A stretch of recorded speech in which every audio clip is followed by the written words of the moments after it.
എന്നോട് ക്ഷമിക്ക് വിച്ചേട്ടാ. സ്നേഹിച്ചിട്ടുള്ളവരെല്ലാം അകന്നു പോയിട്ടേ ഉള്ളൂ. ഇനിയും താങ്ങാൻ എനിക്ക് വയ്യ. അറിയാം തെറ്റ് തന്നെയാണ് ചെയ്യുന്നതെന്ന്.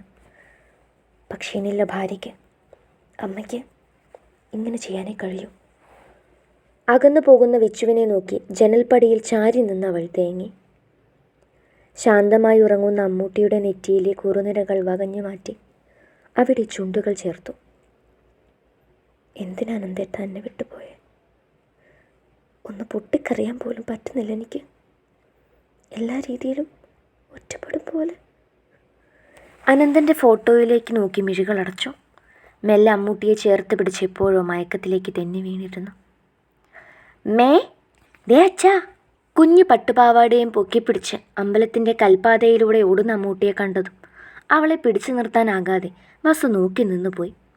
നീരുവിനൊപ്പം നടന്നു വരുന്ന വിച്ചേട്ടനെ കണ്ടതും കുറ്റബോധത്തോടെ തല കുനിഞ്ഞുപോയി. മിഴികൾ ഉയർത്തി നോക്കാൻ കഴിഞ്ഞിരുന്നില്ല. മോളെ അവൻ അപ്പോഴേക്കും എടുത്തിരുന്നു. അച്ഛയുടെ പൊന്നെ, അമ്പൂറ്റിയെ കാണാൻ വന്നതാണോടാ കണ്ണ? കുഞ്ഞിപ്പെണ്ണിൻ്റെ മൂക്കിൽ ഉരസിക്കൊണ്ടവൻ ചോദിച്ചതും അമ്മൂട്ടി വസുവിനെ തിരിഞ്ഞു നോക്കിയ ശേഷം അവനോട് സ്വകാര്യം പോലെ പറഞ്ഞു തുടങ്ങി. അതില്ലേ അച്ഛാ, അമ്മ അമ്പൂട്ടിനെ കണ്ടിട്ട് കരയാ. അച്ഛല്ലേ പറഞ്ഞ് ഗുഡ് ഗേൾസ് കടയിലാണ്, അമ്മൂട്ടി കടയിലാട്ടോ അച്ഛാ. നിഷ്കളങ്കമായി പറയുന്ന അമ്മൂട്ടിയുടെ സംസാരം കേട്ടിട്ടും വിച്ചു അവളെ നോട്ടം കൊണ്ടുപോലും ബുദ്ധിമുട്ടിക്കാൻ തയ്യാറായില്ല. ഏട്ടൻ മോളെ കൊണ്ട് തൊഴുതിട്ട് വായോ, എനിക്ക് ഇവളോടൊന്ന് സംസാരിക്കാനുണ്ട്. മറുപടിക്ക് പോലും കാത്തു നിൽക്കാതെ വസുവിൻ്റെ കയ്യിൽ പിടിച്ചവൾ നടന്നു. അപ്പോഴും പിന്നിൽ നിന്ന് അച്ഛൻ്റെയും മോളുടെയും സന്തോഷം കേൾക്കാമായിരുന്നു. അമ്പലക്കുളത്തിലെ പടിക്കെട്ടിലിരുന്ന് വെള്ളത്തിലൂടെ പായുന്ന പരൽമീനുകളെ നോക്കിയിരിക്കുകയായിരുന്നു ഇരുവരും. നീരു ഒരക്ഷരം പോലും മിണ്ടാതിരിക്കുന്നത് വസുവിൽ അസ്വസ്ഥത നിറച്ചിരുന്നു. നീരു, ദേഷ്യാണോടെ? വസുവിൻ്റെ ആ ചോദ്യം മാത്രം മതിയായിരുന്നു നീരുവിന് പൊട്ടിത്തെറിക്കാൻ. നിന്നോട് എനിക്ക് നല്ല ദേഷ്യം തോന്നുന്നുണ്ട് വസു. അതിനേക്കാൾ നിൻ്റെ അവസ്ഥയോർത്ത് സഹതാപം തോന്നുന്നു മോളെ. എനിക്കറിയാം എൻ്റെ മനസ്സ്. വൈകി കിട്ടിയ പ്രണയം കൊതി തീരും മുന്നേ വിട്ടകലുമ്പോൾ ഒരു പെണ്ണ് എങ്ങനെയാണ് സഹിക്കുക ഒക്കെ എനിക്കറിയാം. പക്ഷെ എനിക്കിത് പറയാതെ വയ്യടി. ഒരുപാട് നോവിക്കുന്നുണ്ട് നീ എൻ്റെ ഏട്ടനെ. ഒരേ രക്തമായതുകൊണ്ടാവാം സഹിക്കാൻ പറ്റുന്നില്ലടി ആ നെഞ്ചു നേർന്നത്. പലപ്പോഴും ഞാൻ പറഞ്ഞിട്ടില്ലേ ഏട്ടൻ്റെ അജ്ഞാത പ്രണയത്തെക്കുറിച്ച്? ആ പ്രണയത്തിൻ്റെ അവകാശം ആരാണെന്നറിയോ നിനക്ക്? നീ ആടി, നീ മാത്രം. 29 വയസ്സായി ഏട്ടന്. 14-ാം വയസ്സ് മുതൽ ചങ്ക് കൊടുന്ന് നടന്നതാ നിന്നെ. ഒരിക്കലും പിടിച്ചു വാങ്ങാനോ തട്ടിപ്പറിക്കാനോ ശ്രമിച്ചിട്ടില്ല ഇപ്പോഴും. പക്ഷേ ആ മനസ്സിൽ നിനക്കല്ലാതെ മറ്റാർക്കും സ്ഥാനമില്ല. എല്ലാം മറന്ന് ഏട്ടൻ്റെ ഒപ്പം സുഖമായി ജീവിക്കണമെന്നല്ല ഞാൻ പറയുന്നത്. എല്ലാം മറക്കാൻ ശ്രമിച്ചൂടെ മോളെ നിനക്ക്? എത്രയെന്ന് വെച്ചാൽ സ്വയം ഇങ്ങനെ ഉരുകിത്തീരുന്നത്? നീരുവിൻ്റെ വാക്കുകൾ ഓരോന്നും ഈയമുരുക്കി ഒഴിച്ചതുപോലെ ചെവിയിലേക്ക് തുളഞ്ഞു കയറുന്നു. ദേഹമാകെ തളരും പോലെ തോന്നിയതും വസു കണ്ണുകൾ ഉയർത്തി നോക്കി. ഒരിക്കൽ പോലും താൻ അറിഞ്ഞിരുന്നില്ല ആ കണ്ണിലെ പ്രണയം. തനിക്കായി മാത്രം പുഞ്ചിരി സമ്മാനിച്ചിരുന്ന ഒരു കർക്കശക്കാരൻ്റെ ഉള്ളിലെ ഇഷ്ടം അറിഞ്ഞിരുന്നില്ല. ചങ്കിലെന്തോ കൊത്തി വലിക്കും പോലെ തോന്നിയതും മിഴികൾ അമർത്തി തുടച്ചു. ഇല്ല, അനന്തേട്ടൻ്റെ സ്ഥാനത്ത് മറ്റൊരാളെ കാണാൻ തനിക്ക് കഴിയുന്നില്ല. മനസ്സാകെ മരവിച്ചു പോയിരുന്നു. ചോര പൊടിയുന്ന ചങ്കിൽ വീണ്ടും ആയുധം വെച്ച് കുത്തും പോലെ. വസു, നീ വേദനിക്കാൻ പറഞ്ഞതല്ലടി. നിന്നെ നഷ്ടപ്പെട്ടതിൽ പിന്നെ ഏട്ടനൊന്ന് ചിരിച്ച് ഞാൻ കണ്ടിട്ടില്ല. പഴയൊരു തെളിച്ചം കണ്ടത് അമ്മൂട്ടി ജീവിതത്തിലേക്ക് കടന്നു വന്നപ്പോഴാണ്. അറിയാതെ അവൾക്കൊരച്ഛനാവുകയായിരുന്നു എൻ്റെ ഏട്ടൻ. ഏട്ടൻ കൊടുത്താൽ മാത്രം മടി കൂടാതെ അമ്മൂട്ടി ഭക്ഷണം കഴിക്കും. ഏട്ടൻ്റെ നെഞ്ചിൽ തല ചായ്ച്ചേ ഉറങ്ങാറുള്ളൂ. ഹോസ്പിറ്റലിൽ പോകേണ്ട ദിവസം എനിക്കും അമ്മയ്ക്കും ഒപ്പം കുറുമ്പ് കാണിച്ച് നടക്കും. ഫ്രീ ആവുമ്പോൾ ഏട്ടൻ വീഡിയോ കോൾ വിളിച്ചാൽ പോരുക. അച്ഛാന്നും പറഞ്ഞ് തിണ്ണേ പോയിരുന്ന് സംസാരിക്കും മണിക്കൂറുകളോളം. അവർക്കിടയിൽ സംസാരിക്കാൻ ഒരിക്കലും ആശയദാരിദ്ര്യം ഉണ്ടാവാറില്ല വസു. അത്ഭുതപ്പെട്ടു പോയിട്ടുണ്ട് വസു. സ്വന്തം അച്ഛന് പോലും തൻ്റെ മകളോട് ഇത്രയും സ്നേഹം കാണിക്കാൻ കഴിയുമോയെന്ന്. പെട്ടെന്നൊരു ദിവസം മോള് പോയപ്പം വീട്ടിൽ ഉറങ്ങിപ്പോയി. മോളുടെ ഫോട്ടോയിൽ നോക്കി ഏട്ടൻ ഇന്നലെ ഉറങ്ങിയിട്ടില്ല. നീ ഇന്ന് ക്ഷേത്രത്തിൽ വരുമെന്ന് എൻ്റെ മനസ്സ് പറഞ്ഞതുകൊണ്ടാണ് ഏട്ടനെയും കൂട്ടിക്കൊണ്ട് ഞാൻ വന്നത്. എൻ്റെ അപേക്ഷയാ വസു, എന്തിൻ്റെ പേരിലാണെങ്കിലും മോളിൽ നിന്ന് ഏട്ടനെ അകറ്റി മാറ്റരുത്. ഏട്ടനത് സഹിക്കാൻ പറ്റില്ലടേ. എന്താണ് അവളോട് പറയേണ്ടത്? മനസ്സാകെ ശൂന്യമാണ്. ഇന്നലെ അറിഞ്ഞതാണ് അമ്മൂട്ടിക്ക് വിച്ചേട്ടനോടുള്ള അടുപ്പം. അല്ലെങ്കിൽ തന്നെ തനിക്ക് എന്ത് അവകാശമാണ് മോളെ വിച്ചേട്ടനിൽ നിന്ന് അകറ്റാൻ? ചോദ്യങ്ങൾ ഓരോന്നും സ്വന്തം മനസാക്ഷിക്ക് നേരെ വിരൽ ചൂണ്ടുന്നു. തല കുനിച്ചുപോയി. നീരുവിനൊപ്പം തിരിച്ചു നടക്കുമ്പോഴും അവൾ പറഞ്ഞ കാര്യങ്ങളിലൂടെ അലയുകയായിരുന്നു മനസ്സ്. അപ്പോഴും കണ്ടിരുന്നു കളിച്ചിരികളോടെ വിച്ചേട്ടൻ്റെ കൂടെ വരുന്ന അമ്മൂട്ടിയെ. ഒരു നിമിഷം ആ സ്ഥാനത്ത് അനന്തേട്ടനെ ഓർത്തുപോയി.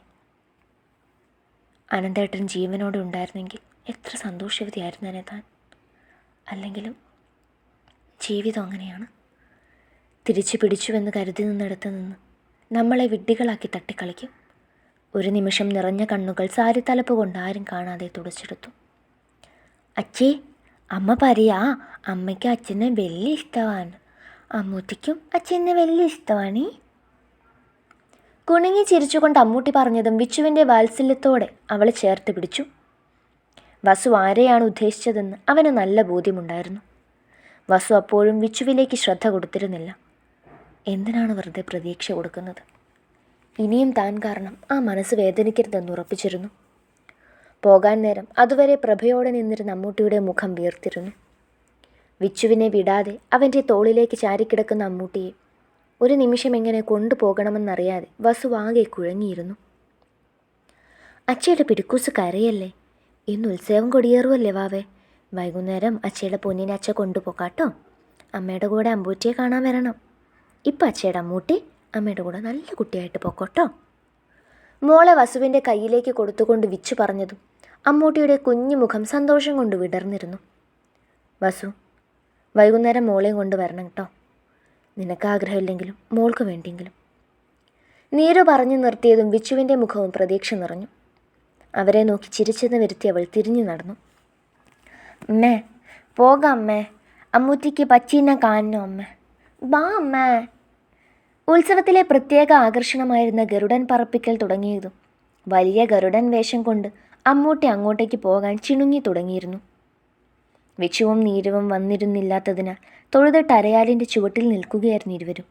അയ്യോടാ വാവേ, അങ്ങോട്ട് പോയാൽ അമ്മൂട്ടീനെ ആരേലും പിടിച്ചോണ്ട് പോകും. നല്ല തിരക്കല്ലേ വാവേ, നമുക്കിവിടെ നിന്ന് കാണാട്ടോ. വസു സമാധാനിപ്പിക്കാൻ ശ്രമിച്ചെങ്കിലും അമ്മൂട്ടി ഒരേ വാശിയിൽ തന്നെയായിരുന്നു. ഒരു നിമിഷം അനന്തേട്ടനെ അമ്മൂട്ടിയിൽ കണ്ടിരുന്നു അവൾ. അനന്തേട്ടൻ്റെ അതേ വാശി, അച്ഛൻ്റെ അതേ രൂപം മാത്രമല്ല, ഭാവവും ഒന്ന് തന്നെ. അമ്മൂട്ടിയുടെ മുൻപിൽ തോറ്റു കൊടുക്കുകയല്ലാതെ വസുവിന് മറ്റു വഴികളില്ലായിരുന്നു. മോളെയും കൊണ്ട് തിരക്കിലൂടെ നുഴഞ്ഞു നീങ്ങി. ഒരുപാട് ആളുകൾ ചുറ്റും കൂടിയിരുന്നു, സ്ത്രീകളും പുരുഷന്മാരും കുട്ടികളും ഒക്കെ. ഗരുഡരൂപം കറങ്ങിച്ചാടുന്ന സമയങ്ങളിൽ വായുവിലാകെ പൊടി പടർന്നിരുന്നു. സാരിത്തലപ്പ് കൊണ്ട് വസു അമ്മൂട്ടിയുടെ മുഖം മൂടിയിരുന്നു. വലിയ ചിറകുകൾ ആൾക്കൂട്ടത്തിന് നേരെ ആവേശത്തിൽ വീശിയതും ആർപ്പുവിളിയോടെ എല്ലാവരും പിന്നിലേക്ക് നീങ്ങിയിരുന്നു. അമ്മൂട്ടിയെയും കയ്യിലെടുത്ത് നിന്നതിനാൽ തിരക്ക് കാരണം വസു സ്ഥാനം ഉറയ്ക്കാതെ പിന്നിലേക്ക് വീഴാൻ തുടങ്ങിയതും മോൾക്കൊന്നും പറ്റാതിരിക്കാൻ 2 കൈകൊണ്ടും വസു അവളെ നെഞ്ചോട് പൊതിഞ്ഞു പിടിച്ചിരുന്നു. ബലിഷ്ഠമായ 2 കരങ്ങൾ വസുവിനെ ചേർത്ത് പിടിച്ചതും ഒരു പിടച്ചിലോടെ അവൾ മിഴികൾ ഉയർത്തി. ദേഷ്യം നിറഞ്ഞ മുഖത്തോടെ നിൽക്കുന്ന വിച്ചു അവളെ തോളോട് ചേർത്ത് പിടിച്ച് അമ്മൂട്ടിയെ ഒരു കയ്യിലെടുത്ത് ആൾക്കൂട്ടത്തിലൂടെ പുറത്തേക്ക് നടന്നു. മോളെയും കൊണ്ടാണോ വസു ആ തിരക്കിനിടയിലേക്ക് പോകുന്നത്? അനിഷ്ടത്തോടെ വിച്ചു അത് ചോദിച്ചതും വസുവിൻ്റെ ശിരസ് കുനിഞ്ഞു പോയിരുന്നു. അമ്മൂട്ടി 2 കൈയും പൊത്തിപ്പിടിച്ച് വസുവിനെയും വിച്ചുവിനെയും മാറി മാറി നോക്കി. അച്ഛേ, അമ്മനെ വഴക്ക് പറയല്ലേ, അമ്മൂട്ടി പറഞ്ഞിട്ടാ അമ്മ അമ്മൂറ്റിനെയും കൊണ്ടുപോയേ. ചുണ്ടു ചുളുക്കി അമ്മൂട്ടി അത് പറഞ്ഞതും വിച്ചു പുഞ്ചിരിയോടെ അവളെ നോക്കി. അപ്പോഴേക്കും നീര് തൊഴുതിറങ്ങിയിരുന്നു. അമ്മൂട്ടി ചുറ്റും കണ്ട ബലൂണുകളിലും കളിപ്പാട്ടങ്ങളിലും അതിശയത്തോടെ മിഴകൾ പായിച്ചതും വിച്ചു അവളെയും കൊണ്ട് പുറത്തേക്ക് നടന്നിരുന്നു. സ്റ്റേജിൽ നടക്കുന്ന ആദ്യ ദിവസത്തെ തിരുവാതിരക്കളി കാണാതെ വസുവും നീരുവും ആൽത്തറയിലേക്ക് ചാരി നിന്നു. നീരു എന്തൊക്കെയോ പറയുന്നുണ്ടെങ്കിലും ഒന്നിനും ശ്രദ്ധ കൊടുക്കാൻ സാധിച്ചിരുന്നില്ല. അകലെ അമ്മൂട്ടിക്ക് ഐസ്ക്രീം വാങ്ങിക്കൊടുക്കുന്ന വിച്ചേട്ടനെ കണ്ടു. കിട്ടിയ ഐസ്ക്രീം കഴിക്കാതെ ആദ്യം വിച്ചേട്ടന് നേരെ നീട്ടുന്ന അമ്മൂട്ടിയെ കണ്ടതും കണ്ണുകളിൽ അതിശയം വിടർന്നിരുന്നു. എങ്ങനെയാണ് ഈ അച്ഛൻ്റെയും മകളുടെയും സ്നേഹം കണ്ടില്ല എന്ന് നടിക്കുന്നത്? തൻ്റെ കൂടെയെങ്കിൽ പോലും മോൾ ഇത്രയും സന്തോഷിച്ച് കണ്ടിട്ടില്ല. എങ്കിൽ മോക്ക് വേണ്ടി വിച്ചേട്ടനെ സ്വീകരിക്കാൻ തനിക്ക് കഴിയില്ല. അന്നും ഇന്നും മനസ്സിൽ അനന്തേട്ടൻ അതേ ശോഭയോടെ നിൽക്കുന്നു. ആ ഓർമ്മകളിൽ ജീവിക്കാനാണ് താൻ ആഗ്രഹിക്കുന്നത്. അറിയാതെ പോലും മോഹിപ്പിക്കാൻ പാടില്ല. അങ്ങനെ ചെയ്ത ഒരിക്കലും പൊറുക്കാൻ പറ്റാത്തൊരു തെറ്റായിരിക്കും അത്. കണ്ണുകൾ ഒരു നിമിഷം നിറഞ്ഞതും നീരു കാണാതെ അത് ഒപ്പുമ്പോൾ അങ്ങ് ദൂരെ വിച്ചുവിൻ്റെ കണ്ണുകൾ തന്നിൽ സംരക്ഷണത്തിൻ്റെ കവചം തീർക്കുന്നത് അവൾ അറിഞ്ഞിരുന്നില്ല. അമ്മേ, അമ്മച്ചി അച്ഛൻ വാങ്ങിത്തരണ്ട. അമ്മൂട്ടിയുടെ ശബ്ദം കേട്ടതും വസു ഞെട്ടലോടെ കണ്ണുകൾ ഉയർത്തി. നീരുവിൻ്റെ കൈകളിലായിരുന്നു മോള്. വിച്ചേട്ടൻ കുറച്ച് മാറി ആരോടോ സംസാരിച്ച് നിൽക്കുന്നത് കണ്ടു. അപ്പോഴാണ് അമ്മൂട്ടിയുടെ കൈകളിലിരിക്കുന്ന പൊതി കാണുന്നത്. കറുത്ത കുപ്പിവളകൾ. അമ്മയ്ക്ക് വേണ്ടടാ കണ്ണാ, അമ്മ ഇതിനോടൊക്കെയുള്ള ഇഷ്ടം ഒക്കെ കളഞ്ഞു. ആൻറ്റിക്ക് കൊടുത്തോട്ടോ. അമ്മൂട്ടിയുടെ കവിളിൽ മൃദുവായി തഴുകിക്കൊണ്ട് അവൾ പറഞ്ഞു നിർത്തിയതും വസുവിൻ്റെ നിഷേധത്തിൽ അകലെ നിന്നിരുന്ന വിച്ചുവിൻ്റെ മുഖം വേദനയോടെ ഇരുണ്ടിരുന്നു. മോളെയും വസുവിനെയും വീട്ടിലാക്കിയാണ് വിച്ചുവും നീരുവും അടങ്ങിയത്. അമ്മൂട്ടി, എവിടെയും പോകല്ലേട്ടോ, അമ്മ ഇപ്പം പാലെടുത്ത് വരാമേ. പാല് ചൂടാക്കുന്നതിനിടയിൽ വസു പറഞ്ഞതും അമ്മൂട്ടി തലയാട്ടിക്കൊണ്ട് കയ്യിലിരുന്ന പാവക്കുട്ടിയോടൊപ്പം കളിക്കാൻ തുടങ്ങി. അവളുടെ കളിച്ചിരികൾ വസു ഒരു പുഞ്ചിരിയോടെ കണ്ടു നിന്ന ശേഷം ഗ്യാസിലേക്ക് ശ്രദ്ധ തിരിച്ചു. അടുത്തിരുന്ന ഫോണ് ബെല്ലടിച്ചതും ഗ്യാസ് ഫ്ലെയിം അല്പം കുറച്ചവൾ ഫോൺ കയ്യിലെടുത്തു. നീരുവിൻ്റെ പേര് കണ്ടതും പുഞ്ചിരിയോടെ കോളെടുത്തു. വസു, അമ്മയാ മോളെ, മറന്നോ നീ അമ്മയെ? ദേവ്യാമ്മയുടെ ശബ്ദം കേട്ടതും കണ്ണൊന്നു നിറഞ്ഞു. പരിഭവങ്ങളും വിഷമവും അമ്മയും വസുവും പരസ്പരം പറഞ്ഞു തീർത്തിരുന്നു. ഒരുപാട് നിമിഷങ്ങൾ. മനസ്സൽപ്പം ശാന്തമാകുന്നത് അവൾ അറിഞ്ഞിരുന്നു. എൻ്റെ അമ്മൂട്ടി എന്തേ മോളെ? കുറുമ്പിനെ കാണാഞ്ഞിട്ട് വയ്യ. അമ്മൂട്ടിക്ക് ഫോണൊന്നു കൊടുത്തേ മോളെ. ഇപ്പം കൊടുക്കാമേ. അമ്മൂട്ടി, അച്ഛമ്മ വിളിക്കുന്നോട്ടോ. തിരിഞ്ഞു നിന്ന് പറഞ്ഞതും മോളിവിടെ കണ്ടിരുന്നില്ല. ഒരു നിമിഷം നെഞ്ചൊന്ന് പിടച്ചു. ഉള്ളിൽ പരിഭ്രമം നിറഞ്ഞതും കണ്ണുകൾ ചുറ്റും പാഞ്ഞിരുന്നു. അമ്മൂട്ടി, വാവേ, അമ്മനെ കളിപ്പിക്കല്ലേ മോളെ. അമ്മൂട്ടി. ശബ്ദമിടറിയിരുന്നു. പേടിയോടെ ചുറ്റും മോളെ തിരഞ്ഞെങ്കിലും കണ്ടിരുന്നില്ല. തൻ്റെ ശബ്ദം മാറിയതിനാലാവാം അമ്മ മറുവശത്ത് നിന്ന് എന്തൊക്കെയോ ചോദിക്കുന്നു. ഒന്നും കേട്ടിരുന്നില്ല. ഇടയ്ക്ക് വിച്ചേട്ടൻ്റെയും നീരുവിൻ്റെയും ശബ്ദം കേട്ടിരുന്നെങ്കിലും എന്തെങ്കിലും മറുപടി പറയാൻ തക്ക മാനസികാവസ്ഥയിലായിരുന്നില്ല താൻ. ചെവിയിൽ ഹെഡ്സെറ്റും തിരികെ വരുന്ന അപർണയെ കണ്ടതും വെപ്രാളത്തോടെ അവൾക്കരികിലേക്ക് പാഞ്ഞു. അപർണെ, എൻ്റെ മോളെ കണ്ടോ? ഇത്ര നേരം ഇവിടെ ഉണ്ടായിരുന്നു, കണ്ടിരുന്നോ? ചോദിക്കുമ്പോൾ വാക്കുകൾ മുറിഞ്ഞിരുന്നു. താല്പര്യമില്ലാത്ത പോലെ അവൾ ഹെഡ്സെറ്റ് ഊരി പറഞ്ഞു തുടങ്ങി. പിള്ളേരായ അടങ്ങിയിരിക്കണം. ചേച്ചിക്ക് കൊച്ചിനൊന്ന് അടക്കി നിർത്തിക്കൂടെ? വെറുതെ എന്നെ ശല്യം ചെയ്യാൻ ഞാൻ ചേച്ചിയുടെ മുറി കയറ്റി ഇരുത്തിയിട്ടുണ്ട്. അത്രയും പറഞ്ഞവൾ നടന്നു നീങ്ങിയതും മുകളിലേക്ക് പാഞ്ഞിരുന്നു. ഹൃദയമിടിപ്പുയർന്നതും കാലുകളുടെ വേഗതയേറിയിരുന്നു. മുറിയുടെ മുന്നിലേക്ക് ചെന്നതും അത് പുറത്തുനിന്നും പൂട്ടിയിരുന്നു. വെപ്രാളത്തോടെ വാതിൽ തുറന്നതും നിലത്ത് കിടന്ന് പിടയുന്ന മോളെയാണ് കണ്ടത്. ഒരു നിമിഷം ശ്വാസം വിങ്ങിപ്പോയി. വെള്ള നിറത്തിൽ പത ചുണ്ടുകൾക്കിടയിലൂടെ അരികിലൂടെ അരിച്ചിറങ്ങുന്നത് കണ്ടതും ആകെ ഭ്രാന്ത് പിടിക്കുന്നത് പോലെ തോന്നിയിരുന്നു. മുറിയുടെ താഴെടുത്ത് അമ്മൂട്ടിയുടെ കയ്യിൽ അമർത്തി പിടിച്ച് അവളെ നെഞ്ചിലേക്ക് ചേർത്ത് കിടത്തി. വല്ലാതെ വിറയ്ക്കുന്നുണ്ടായിരുന്നു മോള്. സഹിക്കാൻ കഴിയാതെ പൊട്ടിക്കരഞ്ഞുപോയി. ആകെയുള്ള മോൾക്ക് എന്തെങ്കിലും സംഭവിച്ചാൽ മരിച്ചു പോകും താനും. ഉച്ചത്തിൽ അച്ഛനെയും അമ്മയെയും വിളിച്ചെങ്കിലും ആരും വന്നിരുന്നില്ല. പെയ്തിറങ്ങുന്ന കണ്ണുകൾ തുടയ്ക്കാൻ നിൽക്കാതെ മോളെയും കയ്യിലെടുത്ത് പുറത്തേക്കോടി. അനക്കമില്ലാതെ കിടക്കുന്ന അവളെ കണ്ടതും ഹൃദയം നുറുങ്ങുന്നുണ്ടായിരുന്നു. മോളെ, കണ്ണു തുറക്കുവാവേ. അമ്മയാ വാവേ, കണ്ണു തുറക്കട. അനങ്ങിയിരുന്നില്ല അവൾ. താഴേക്ക് ഓടിയിറങ്ങിയതും കണ്ടിരുന്നു അകത്തേക്ക് പാഞ്ഞു വരുന്ന വിച്ചേട്ടനെയും നീരുവിനെയും. ആ കണ്ണുകളിൽ ആദ്യമായി ഭയം നിറയുന്നത് കണ്ടു. മോളെ കയ്യിൽ നിന്നും പിടിച്ചു വാങ്ങി പൾസ് നോക്കിയ ശേഷം പുറത്തേക്ക് വേഗത്തിലിറങ്ങി. ശില പോലെ നിൽക്കുകയായിരുന്ന തന്നെ നീരുവാണ് കയ്യിലായി പിടിച്ചു വലിച്ച് കാറിൽ കയറ്റിയത്. അപ്പോഴും കണ്ടിരുന്നില്ല അനന്തേട്ടൻ്റെ അച്ഛനെയോ അമ്മയെയോ.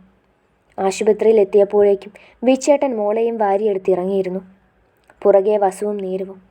ICUവിന് മുന്നിലിരിക്കുമ്പോഴും മനസ്സ് സ്വയം കുറ്റപ്പെടുത്തുകയായിരുന്നു. താൻ കാരണമല്ലേ മോൾക്കിങ്ങനെ? മുഖം പൊത്തിപ്പിടിച്ച് കരഞ്ഞുപോയി. കൈകളിൽ ആരോ പിടിച്ചു വലിച്ചതും കണ്ണുനീർ കാഴ്ചയെ മറച്ചൊഴുകിയിരുന്നു. ചുവന്ന മുഖത്തോടുകൂടി നിൽക്കുന്ന വിച്ചേട്ടനെ കണ്ട് എന്തെങ്കിലും പറയുന്നതിന് മുന്നേ ഊക്കോടെ ആ കൈകൾ കവിളിൽ മുദ്രണം ചാർത്തിരുന്നു. എൻ്റെ മോളെ എല്ലാവർക്കും കൂടി കൊല്ലാനാണോ നീ അങ്ങോട്ട് കൊണ്ടുപോയേ? മകളെക്കുറിച്ചുള്ള അച്ഛൻ്റെ പരിഭ്രമം അതുമാത്രമായിരുന്നു ആ കണ്ണുകളിൽ. എൻ്റെ മോള്, അപ്പോൾ അവളെൻ്റെ ആരാ? കൊല്ലാൻ കൊടുക്കുമോ വിച്ചേട്ട എൻ്റെ മോളെ എന്ന് ചോദിക്കണമെന്നുണ്ടായിരുന്നു. സാധിച്ചില്ല. നാവ് തളർന്നിരിക്കുന്നു. നീറിപ്പുകയുന്ന നെഞ്ചിൽ വിച്ചേട്ടൻ തീ കോരിയിടുന്ന പോലെ. ഒരിക്കലും പ്രതീക്ഷിച്ചിരുന്നില്ല വിച്ചേട്ടൻ്റെ ആ ചോദ്യം. തൻ്റെ ഭാഗത്തു നിന്ന് മറുപടിയൊന്നും കിട്ടാത്തതാവാം തോളിൽ കുലുക്കി ദേഷ്യത്തോടെ വിച്ചേട്ടൻ ചോദ്യം ആവർത്തിച്ചിരുന്നു. എൻ്റെ മോൾക്ക് എന്തെങ്കിലും സംഭവിച്ചാൽ ഒന്നിനെയും വിച്ചേക്കില്ല നിരഞ്ജൻ. അത്രയും പറഞ്ഞവൻ അകന്നതും കണ്ണുകൾ അടച്ചവൾ ഭിത്തിയിലേക്ക് ചാരി നിന്നു. അനന്തേട്ടാ, ഒരുപാട് നോക്കുന്നു. വയ്യ എനിക്ക് ഒട്ടും. എൻ്റെ പ്രാണൻ അകറ്റിയ പോലെ മോളെ എന്നിൽ നിന്ന് അകറ്റിയ ഞാനും വരും അനന്തേട്ടനോടൊപ്പം.